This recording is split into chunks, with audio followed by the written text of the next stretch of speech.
ಅಡ್ಡ ಏನಿದು ಕೃಷ್ಣಣ್ಣ?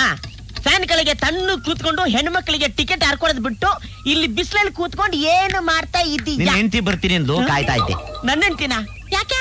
ಸ್ಟೋರಿ ಕೇಳೋಕೆ. ಯಾವ ಸ್ಟೋರಿ? ನಾನಿರುವುದೇ ನಿನಗಾಗಿ. ಆತರ ಸ್ಟೋರಿ ಎಲ್ಲ ಕೇಳ್ತೀನಿ ಅಂದಿದ್ಲ. ಮತ್ತಿನ್ನೇನಯ್ಯ, ಬಿಸ್ಲಲ್ಲಿ ಹರ್ಕೊಂಡು ನಾನು ಕೆಲಸ ಮಾಡ್ತಿದ್ರೆ ಏನ್ ಮಾಡ್ತಿದ್ದೀರಾ ಅಂತ ಕೇಳ್ತಿದ್ಯಲ್ಲ, ಬುದ್ಧಿದ್ಯಾ ನಿನ್ಗೆ? ನಾನು ಅಂದ್ಕೊಂಡೆ ಏನ್ ಕೆಟ್ಟೋಗಿದ್ಯಾ? ನೆಟ್ಗಿದ್ರೆ ರಿಪೇರಿ ಮಾಡ್ತೀನಿ. ಹೌದಲ್ವಾ? ಹಂಗಲ್ಲ ಕೃಷ್ಣಣ್ಣ, ನಾನ್ ಇರ್ಬೇಕಾದ್ರೆ ನೀನ್ ಯಾಕೆ ಯೋಚನೆ ಮಾಡ್ತೀಯಾ? ಒಂದೇ ನಿಮಿಷದಲ್ಲಿ ರಿಪೇರಿ ಮಾಡಿ ಬಿಸಾಕ್ಬಿಡ್ತೀನಿ. ಇದೆಯಲ್ಲ ಇದು ಕೈ ಅಂದ್ರೆ ಕೈ, ಕಟ್ಟಿಂಗ್ ಇಂದ ಫಿಟ್ಟಿಂಗ್ ವರ್ಗು ಒಂದೇ ನಿಮಿಷ. ಬೇಕಾದ್ರೆ ನನ್ ಮಗನ್ ಕೇಳು.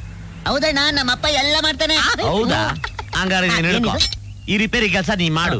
ಇವತ್ ರಾತ್ರಿ ಕ್ವಾರ್ಟರ್ ಅಲ್ಲ, ಫುಲ್ ಬಾಟ್ಲ್ ಖರ್ಚು ನಂದೆ. ಅಯ್ಯೋ ಕೃಷ್ಣಣ್ಣ, ಕೈಯ ನೀನು. ಅಯ್ಯೋ ಅಪ್ಪ ಅಪ್ಪ ದೇವ್ರೆ, ಇವತ್ತು ನನ್ನ ಮೇಲೆ ಕಣ್ಣೆ ಬಂತೇನಪ್ಪ. ಇವತ್ತು ಫ್ರೀಯಾಗಿ ಗಡಂಗು ಫುಲ್